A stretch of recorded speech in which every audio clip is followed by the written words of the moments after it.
Hey guys, Zero here again. I got another unboxing for you. These guys are kind of old. They're not really that new of a model, but I'm almost finished collecting models for my Chaos Army in Warhammer 40k, and these guys were some of the last figures, infantry style figures that I needed to pick up. I've got a few more. I want to pick up the new Chaos Lord with jump pack, Haarken, or whatever his name is, because he kind of gives boosts to or buffs to Raptors. So I wanted to pick up 5 more Raptors to just get a nice 10-man squad together.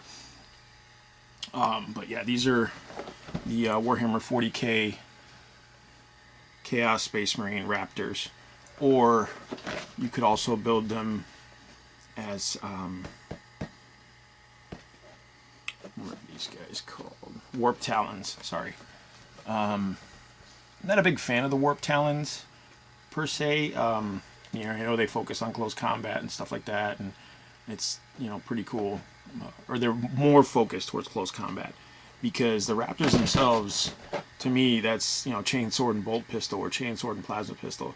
That's pretty close combat. I mean, it's not all CC, but I think it works pretty good. And these guys just get lightning claws, which, as of right now, you just get to reroll wounds, and they get a pair each, so they can actually get 1 extra attack. I don't know if it's worth.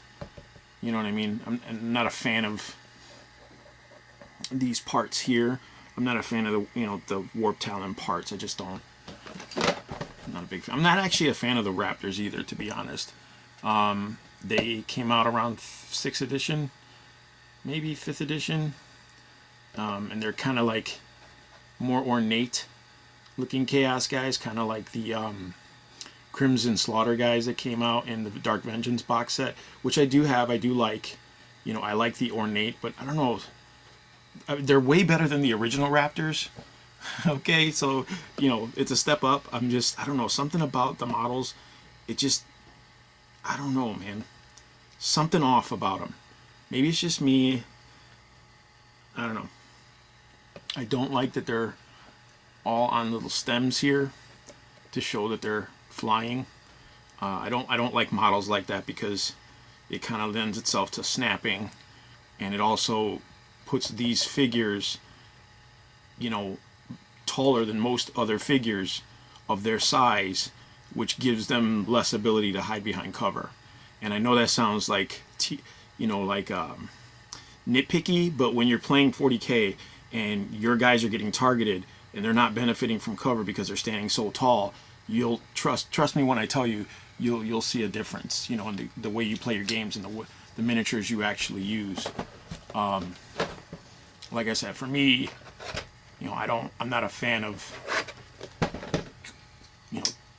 guys that are like all vaulted on their bases and stuff. To me, it just doesn't make sense. I mean, it's cool looking, it's dynamic, but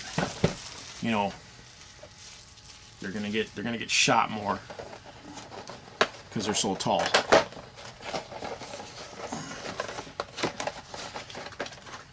Let's open this up real quick.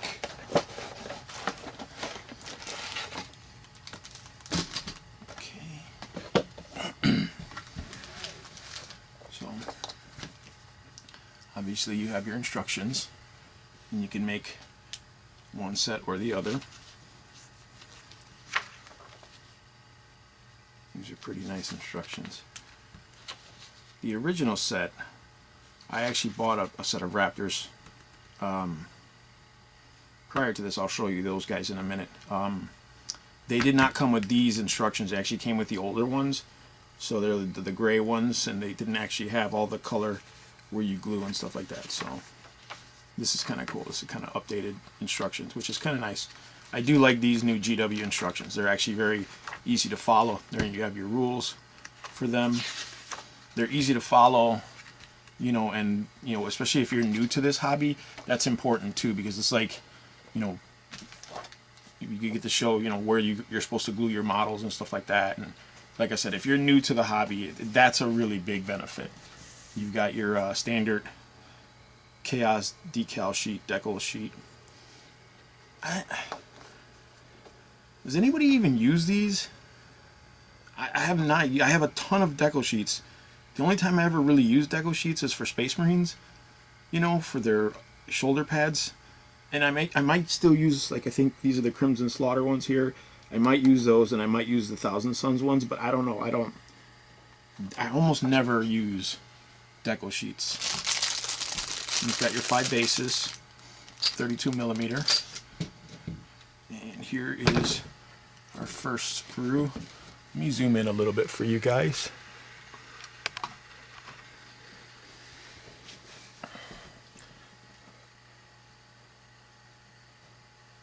There's a lot of parts on here. You're going to be left with a lot of parts too, so get yourself one of those little snack baggies, you know, Ziploc snack bag. I mean, if you've got a 40K army, you've got a bits box or a bits bag or whatever, and you've got a ton of them. But yeah, you see here, this set of legs is really dynamic, but they're all on top of stuff, and it's just kind of like, I don't know. Get that a little closer for you guys.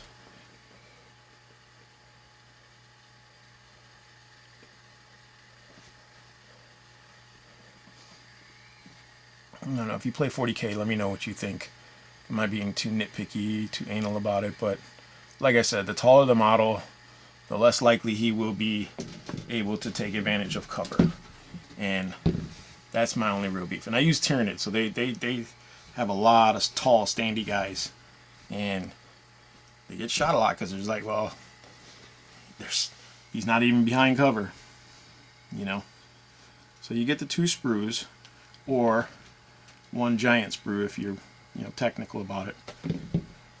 And again, you get all the parts to make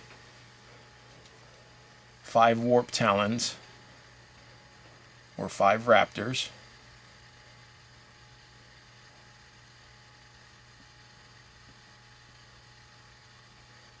I personally like the Raptors, but that's just me.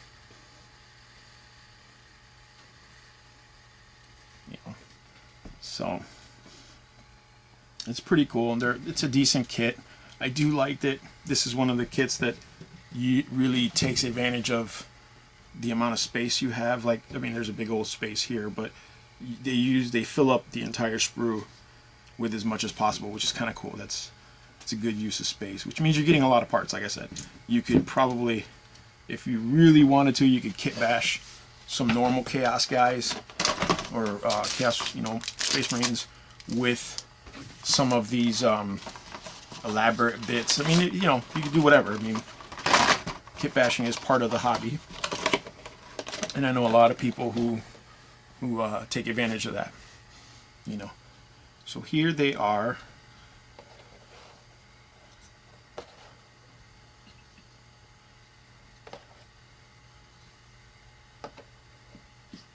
Built, and I'll get them closer to you guys so you can see them. Matter of fact, let me get this box out of here. I apologize.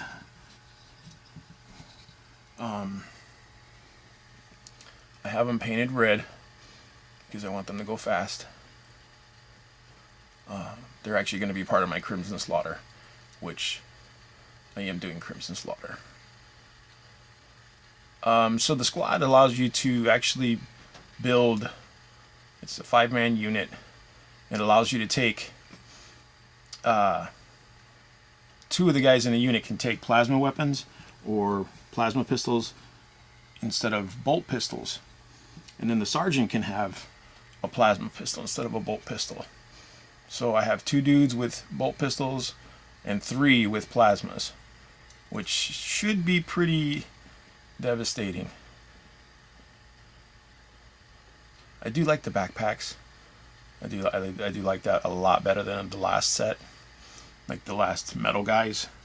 But you know, here's a sergeant or champion. Sorry. Putting this guy together though, this arm with the chainsword is actually curled this way, so just make a note of that when you're putting them together. If you don't, if you don't want him over his chest like that. I didn't realize that when I was putting them together. His plasma sword is or his plasma pistol is like right there. I would have used a different arm if I had realized that sword arm was that way. Nothing too bad, just something to take note of.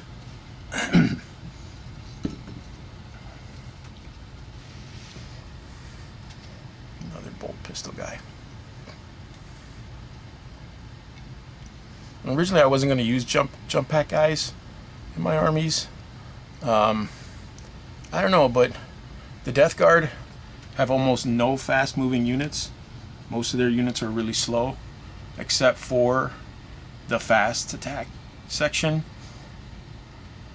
And they have Beasts of Nurgle in there and Chaos Bonds, and I just don't like Beasts of Nurgle or Chaos Bonds.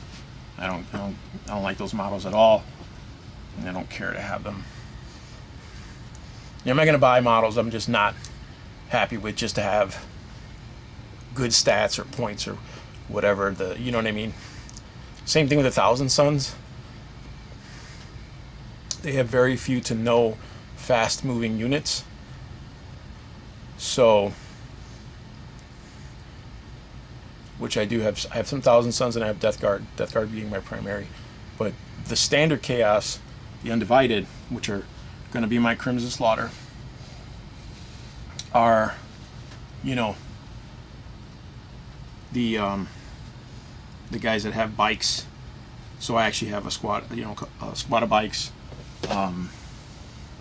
and jumpers, jump pack guys and things like that. I may add a flyer or two. I do have a Helldrake. Technically, they're not fast attack anymore. They're just flyers, but still, I feel like the Helldrake can get across the table a lot faster than Footsloggers. But these guys are pretty good to fill in that gap, like to get some units across the table. Or you could deep strike them if you want.